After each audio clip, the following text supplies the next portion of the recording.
Hiya, my name is Sureena and this is Sureena Speaks, and today we're going to be going over chapter 1 of the BNF, which is the gastrointestinal system. I think this chapter is probably one of the more easier ones to get your head around because it's quite logical. As I mentioned before in my last video, I will be using and referring to the BNF 70. Any updates that have been made, I will include them in this video. I won't necessarily go in the same order that is in the BNF, but I will try and cover all the main points. And yeah, so let's begin with dyspepsia. So dyspepsia is essentially the same thing as indigestion, and some of the side effects, some of the symptoms I should say, include upper abdominal pain, fullness, early satiety, bloating, and nausea.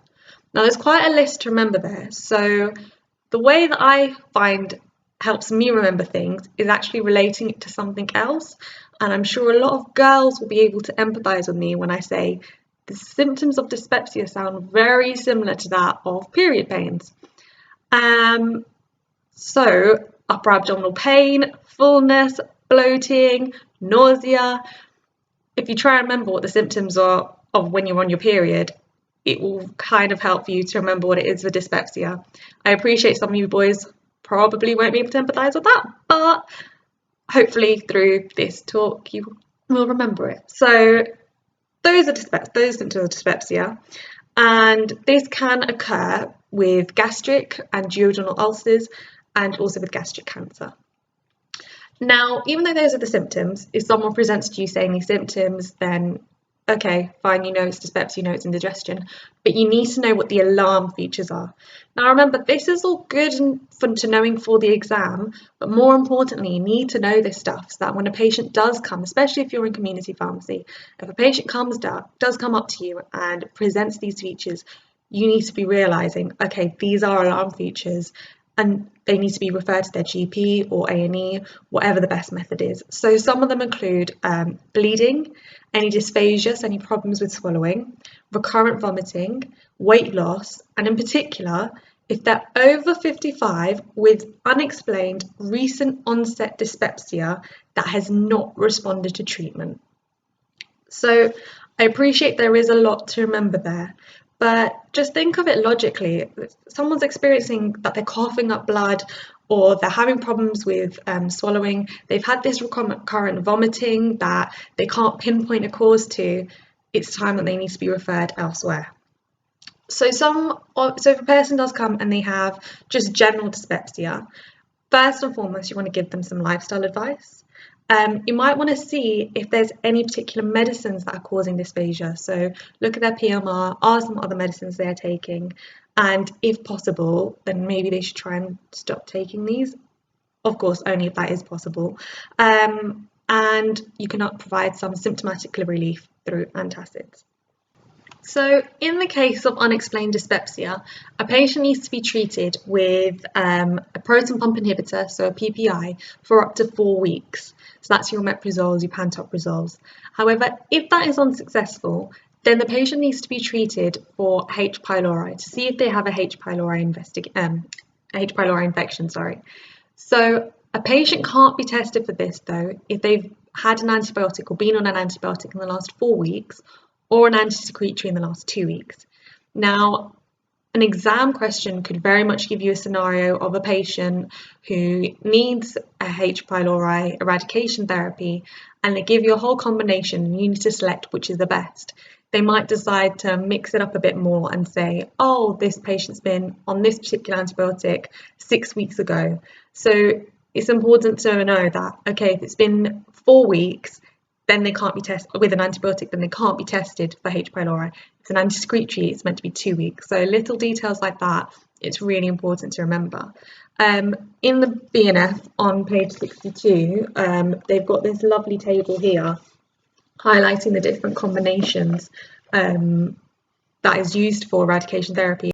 Now, I appreciate that there's so many different combinations and they're not going to expect you to remember and try and memorize essentially that table. That's not what they're looking for. What they want to know is that you know that for a H. pylori eradication therapy, it involves first and foremost a proton pump inhibitor plus clarithromycin and amoxicillin or metronidazole. So that's what you really need to remember. I'm not really going to focus any more on H. pylori. I think the BNF covers it quite nicely, but I think that's just a main summary of the key points of it. So now let's go on to GORD, so gastroesophageal reflux disease. And again, you're going to need to know what the main symptoms are for it. So heartburn, acid regurgitation, dysphagia, esophagitis, ulceration. And treatment for that, first and foremost, is lifestyle. So maybe they need to cut down on any excess alcohol, stop smoking, reduce any excess weight. Even things like raising the head off the pillow when sleeping, that can help, and also stopping any foods that might aggravate their GORD, for example, fats. If after lifestyle advice they're still not getting any relief, then you go on to drug treatment. If after that still no relief, then potentially even surgery. So for mild symptoms, you could give an antacid, and if you did want to give a PPI, then that could be given, and that's usually given in preference to a histamine receptor antagonist or a H2-receptor antagonist. And if it's really severe, then again, a proton pump inhibitor. Now, with pregnancy and with children, those are another two areas that you need to think of when it comes to GORD. So let's start with pregnancy. Again, first and foremost, lifestyle advice. Second would be alginates. Third would actually be ranitidine, so your H2 receptor antagonist. And fourth would be your PPI, which is your omeprazole. Whilst with some patients, it would be lifestyle advice, antacids, omeprazole, then ranitidine. In pregnancy, it's the other way around. It's ranitidine first and then omeprazole. And with children, GORD is actually quite common, especially in infancy, and might be worth looking at their diet. So maybe a feed thickener needs to be added, or the parent or guardian might need to change the frequency or volume of the feed. If that's not helping, then again an alginate, and if that doesn't help, then they probably need to go to a specialist. So if we look at antacids and simethicone, so most antacids will contain aluminium or magnesium.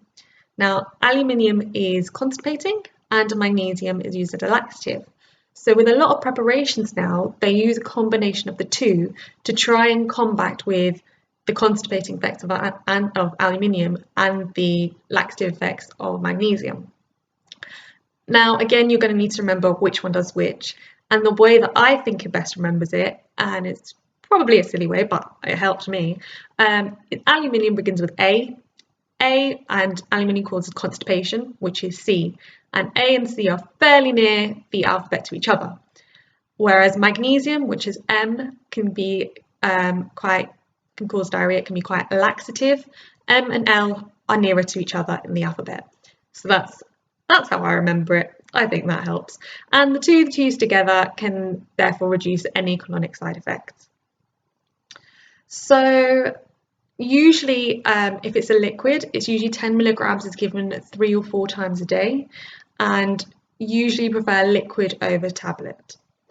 And what's the point that's really important to remember, especially if you're in a community setting or in a patient-facing setting, if the patient comes up to you and they're saying, okay, I would like to buy some Gaviscon, remember to ask them, are they on any blood pressure tablets? Because a lot of antacids do contain a very high salt content, and so if they're on blood pressure medication, you need to use your judgment whether it'd be best for them or if there would be a better alternative for them. Acetone is an anti-foaming agent, and it can be used in babies with colic or infants with colic, and it can also be used in the relief of hiccups in palliative care. The way that alginates and antacids work is by increasing the viscosity of the stomach contents, and that therefore protects the esophageal mucosa from acid reflux.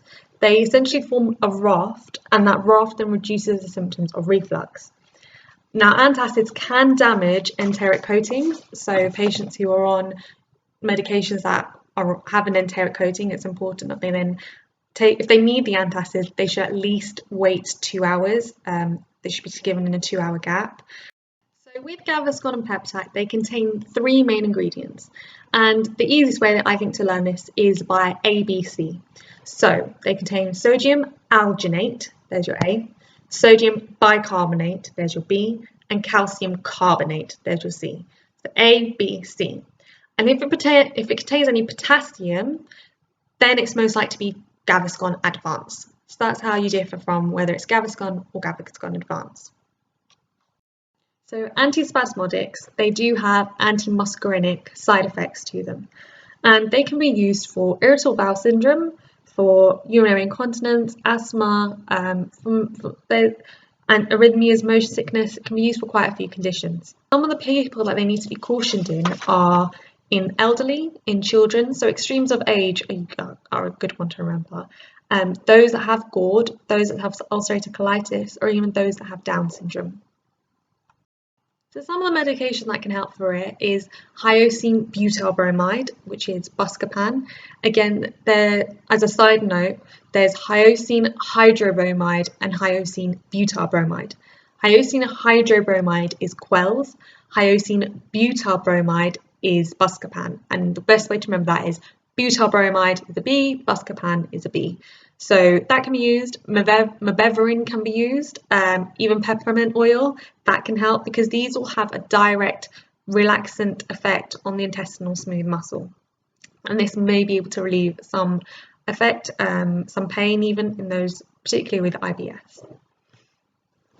Moving on to NSAID-associated ulcers.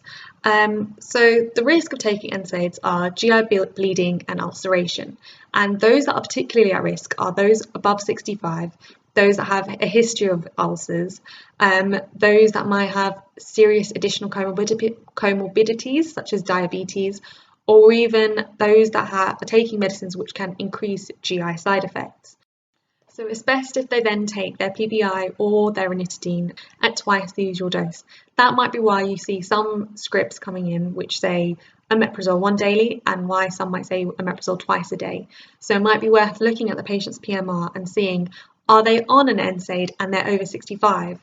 Because straight away they are at high risk, so maybe it's best that they're taking the omeprazole as 1 twice a day. Those that have a history of upper GI bleeding, or they have 3 or more risk factors for GI ulceration, it's probably best they're actually put on a selective COX-2 inhibitor plus a PPI. Let's go on to H2-receptor Antagonists. So the way that they work is, it's in the name, they're antagonists. They block the H2 receptors, and this then reduces gastric acid output. So if it's for the treatment of functional dyspepsia, you usually give a H2 antagonist. If it's used for uninvestigated dyspepsia, you can give a H1 receptor antagonist. And side effects include diarrhea, headache, dizziness. Side effects, again, is another important point to remember for most of these medicines. Again, the exam isn't expecting to remember every single side effect that is listed for every single medicine, but at least know what the general ones are, what the main ones are. And this will even help in your own practice. So when a patient comes in and you can see that they're on ranitidine and they're getting all this dizziness feeling, then at least you can relate the two, that okay, maybe the ranitidine is the cause of that. Now, an important prostaglandin analogue is misoprostol, and misoprostol can be used for gastric and duodenal ulcers because it has anti-secretory and protective properties, and it can be used for the very elderly who NSAIDs can't be withdrawn from, for example, if a person is on long-term aspirin. However, and this is something really key to remember with misoprostol, because this is potentially something that they could ask, is that misoprostol is contraindicated in pregnant women because it can induce induce labour or abortion. So misoprostol, not for pregnant women. And that could be something that they could try and use in a question to catch you out. So moving on from all that, let's go on to acute diarrhea. Diarrhea, we've all experienced it at some point before, and that's probably what makes it one of the more easier ones to learn and understand. Because just think of what you've taken and now that you're practicing, now that you're working in pharmacies, what you're now suggesting to give to other people for their symptoms of diarrhea. Now, the important thing to remember when a patient presents with diarrhea is that the aim is to prevent or reverse fluid and electrolyte depletion. that is the primary aim of helping somebody with diarrhea. So you can give anti-motility drugs to relieve symptoms, but these are not recommended in children. You can also give any antispasmodics, as this can help with cramps.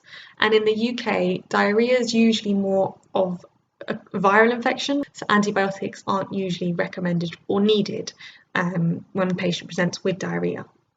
So some adsorbents or bulk forming drugs that can be used are Aspagula and methylcellulose.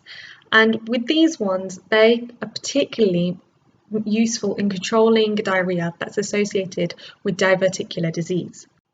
So, as we mentioned, we can also use anti-motility drugs, and the way that they work is that they help to prolong duration of intestinal transit by binding to opioid receptors in the GI tract. So something like pyramide, it doesn't cross the blood-brain barrier. Other examples are, for example, codeine phosphate. So those are the main points regarding diarrhea, acute diarrhea. So let's go on to chronic bowel disorders. So chronic inflammatory bowel disorders are characterized into two main. There's ulcerative colitis and Crohn's disease. And with both of them, you need to provide nutritional advice, drug therapy, and potentially surgery if it's severe. And there's three main categories of medication that are used. There are the aminosalicylates, such as mesalazine. There's drugs that affect the immune response, like azathioprine, and corticosteroids, like prednisolone. So there are many different routes that this can also be given in, one of which is via the rectum, the rectosigmoid. So you might give a local application of an aminosalicylate or even a corticosteroid. You can also give foam preps, enemas. In terms of maintenance therapy though, corticosteroids wouldn't be recommended because of the side effects that they have, the long-term side effects. However, the main number one that you would use is aminosalicylates. Second line to that is azathioprine, captopril, and even potentially infliximab if symptoms are still persisting. The patient who is on aminosalicylates experiences any fever, malaise, sore throat. These are all indications of potentially a blood disorder, so they need to go and see their GP as soon as possible. Another key mention about aminosalicylates is that they can give an orange colouring, a yellow-orange staining of your contact lenses. So another key point for a person who's maybe taking the aminosalicylates for the first time and you're giving them some counselling points and they're a contact lens wearer, that they can potentially stain contact lenses, so it might be best to refrain from wearing them. Even their urine, body fluids in general, they can turn an orangey yellow colour. Adjuvant therapy might also be needed for patients that have colitis. So they might be needing an osmotic laxative if they are experiencing any symptoms of constipation. And an example of an osmotic laxative would be macrogol that would help benefit the patient. You wouldn't want to give something like lactulose because that can be quite bloating. And you would try and avoid giving a stimulant laxative like Sureena, Bisacodal. You can also give cholestyramine if the patient is experiencing diarrhea. A few other key points is antibiotic-associated colitis. So this is usually caused by colonization of C. difficile infection and can be treated with vancomycin. So a patient with irritable bowel syndrome, IBS, they could experience any pain, constipation, diarrhea, and so it's important that they increase their fibre intake. So fibre, you can get insoluble or soluble fibre. And with a patient with IBS, it's better if they take a soluble fibre, such as oats, rather than insoluble, such as bran, because then that can exacerbate symptoms. And linaclotide is specifically used for moderate to severe IBS associated with constipation. So it's a really specific medication used for a very specific condition. And antispasmodics can also be used for any pain. So let's go on to laxatives. Now, constipation is defined as the passage of small hard stools, which is less frequent than the patient's own normal pattern. Now, before you give a laxative to a patient, you need to identify that it is actually constipation that they're experiencing and there's not any secondary factor. An important thing to remember is that the abuse of laxatives can lead to hypokalemia, and that laxatives should only be really given if straining is going to exacerbate a patient's condition. For example, if they have angina. Now, infants very frequently can get constipation, and if they do, then it's best they have a preparation or a juice containing sorbitol. So prune juice, apple juice, pear juice, that will help them. Now, the laxatives can be classified in three main areas. There's your bulk forming, your osmotic, and your stimulant. So if we start off with bulk forming laxatives, so example of these are ispagular husk, so your fibrogel, and methylcellulose. And these are used usually for small hard stools. And they can also be used in patients that have IBS, ulcerative colitis, a colostomy, ileostomy. And the way that they work is that they increase fecal mass, which then stimulates peristalsis. And they can take a few days to work. So the main counselling point to give to patients with this is A, it will take a few days, and B, they shouldn't take it immediately before bed. A great preparation for a bulk forming laxative is unprocessed bran with some kind of with food or fruit juice. This can be very effective for patients, and they need to maintain adequate fluid intake as well. That's another key counselling point. Now, if we go on to stimulant laxatives, so your stimulants, so your bisacodyl, your senna, very fast acting, and they increase intestinal motility. So some patients can experience cramping with them. And prolonged use of them can even cause diarrhea. And osmotic laxatives. So osmotic laxatives work by increasing the water in the large bowel. And examples of these are lactulose and macrogol. So lactulose isn't absorbed from the GI tract, and it can discourage the proliferation of ammonia-producing organisms. And it produces an osmotic diarrhea of low fecal pH. Now, you can also use fecal softeners, and these are probably the quickest acting. They take 15 minutes to work, and they usually contain arachis oil. Arachis oil, another word for it, is peanut oil. So if a person has a peanut allergy, they need to stay away from them. So arachis oil, it will lubricate and soften the impacted feces and ultimately then promote bowel movement. So there are also bowel cleansing preps, particularly for people who are undergoing a colonoscopy, and they are there to ensure that the bowel is free from any solid contents. Examples are macrogol under the brand name Clean Prep, clean spelled with a K. So other laxatives also include methyl naltrexone, which is usually used in palliative care for opioid-induced constipation. The linaclotide, like I mentioned beforehand. Lubipristone is another one, and prucalopride. I think that's all that there is on laxatives and constipation. So now let's go on to local preparations for anal and rectal disorders. So examples of these are hemorrhoids, proctitis, fistulas, and first and foremost, you probably need to give a soothing hemorrhoid prep. Usually one that's containing a mild astringent can help. So example of these are zinc oxide, and this will provide symptomatic relief. You can also give a local anaesthetic for pain relief, such as lidocaine, but they should only be used short term because they can cause sensitization to the anal skin.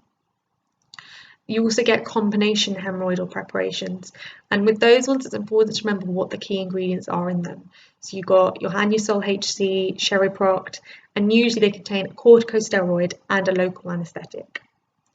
You can also get rectal sclerosants, that's not the easiest word to say, and an example of that is phenol, which is usually used to inject the hemorrhoid, particularly when it's unprolapsed. So very briefly, you're going to touch upon Stoma Care, so some of the do's and don'ts on that. So if a person needs a bulk forming laxative and they have colostomy, that's fine. If that doesn't work though, they can be given a low dose of senna. If they do need a diuretic, then it's best that they are given a potassium-sparing diuretic instead. In terms of analgesics, paracetamol, would be the best one because an NSAID can induce bleeding, even ulceration, and opioids could potentially cause constipation. So I'm going to move on to the drugs affecting the intestinal secretions. So, for example, ursodeoxycholic acid. That can be used in the dissolution of gallstones and for primary biliary cirrhosis. And you can also give the patient dietary advice. So try and avoid any excess cholesterol and calories. So now I'm just going to focus on the three main areas: bile acid sequesters, pancreatin, and orlistat. So bile acid sequesters, the main one is cholestyramine, and it's an anion exchange resin, and it's not absorbed from the GI tract, but it can help relieve diarrhea, and it does this by informing an insoluble complex. The main counselling point is that this cholestyramine can interact with other medication because it can affect its absorption. So it's better other medication be taken either an hour before cholestyramine or 4 to 6 hours after. So pancreatin, it's a supplement that can be given to those with cystic fibrosis or those that have chronic pancreatitis. It usually assists in the digestion of starch, fat, and protein. And it is inactivated by gastric acid. Therefore, it should be taken with food or immediately after. Big counselling point with it is that the patient needs to ensure adequate hydration, so lots of fluids, particularly those that are on higher strength of pancreatin. And very briefly on Orlistat, so what you'll need to know is that Orlistat can be given over the counter as the brand name Ally, and that is Orlistat 60 milligrams, whereas the one on prescription is Orlistat 120 milligrams. Main thing with Orlistat is that a multivitamin should be given with it, particularly a fat-soluble multivitamin. So the best way to remember multivitamin fat-soluble ones is DEAK, D-E-A-K. They are your fat-soluble ones, and those are the ones that you need to recommend that a patient takes. And they should preferably take it 2 hours after taking Orlistat. In the GI system, hopefully this summary will help aid in your revision and support your learning. Please give it a thumbs up, please give it a like, subscribe, share with your pharmacy friends or whoever you think may benefit from this video. And until next time, happy revisings.